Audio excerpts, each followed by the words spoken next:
এখন এই শীতের মৌসুম চলছে, ডিসেম্বরের আজকে কত, 1 তারিখ?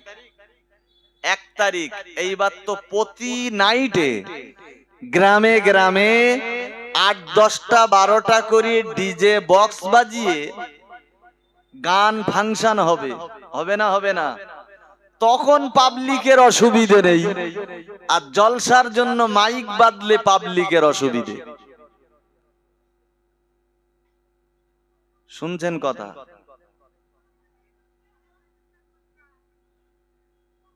ভোটের সময় মাইক বাজলে অসুবিধে নেই, জলসার মাইক বাজলে অসুবিধে। হালখাতার সময় 2 দিন 3 দিন ধরে অনাবরত মাইক চলবে, অসুবিধে নেই, আর জলসার জন্য মাইক বাজলে অসুবিধে।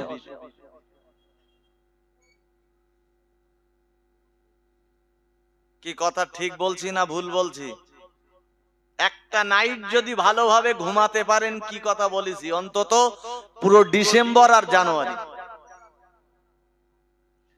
এরা বাড়িতে বাজাবে গান বাজনা, তাতে অসুবিধে নেই, আর গ্রামে যুবকরা মিলে ভিক্ষে করে নবীর শানে একটা জলসা দেবে, বলে আমার বাড়ির পাশে মাইক বেঁধো না। তাহলে মাইক কি ওই কবরস্থানে যেই বাঁধবে? কথা বলেন। ওয়াজ কবর খোলাই হবে? যারা মরে গেছে ওদের শোনাই, নাই ওদের বলি তোরা একটা মিলাদ দে। দয়ার নবী মুহাম্মদুর রাসূলুল্লাহ সাল্লাল্লাহু আলাইহি ওয়াসাল্লাম ও দাদাজিরা, জিবরাইলকে ডেকে বললেন, ও আমার ফেরেশতা জিবরাইল, আমি মুহাম্মদুর রাসূলুল্লাহ পৃথিবী ছেড়ে বিদায় নেব। আমার বিন্দু বিসর্গ কোন রকমের আপত্তির কারণ নাই কো, তবে আমি কানে শুনে যেতে চাই আমার অবর্তমানে আমার উম্মতের উপায় কি হবে।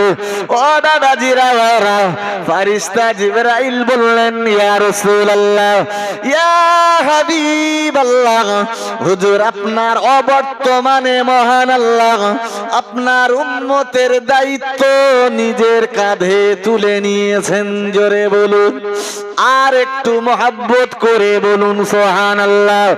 ও দাদাজিরা, ফেরেশতা জিবরাইল চলে গেলেন। আল্লাহর ফেরেশতা জিবরাইল আমার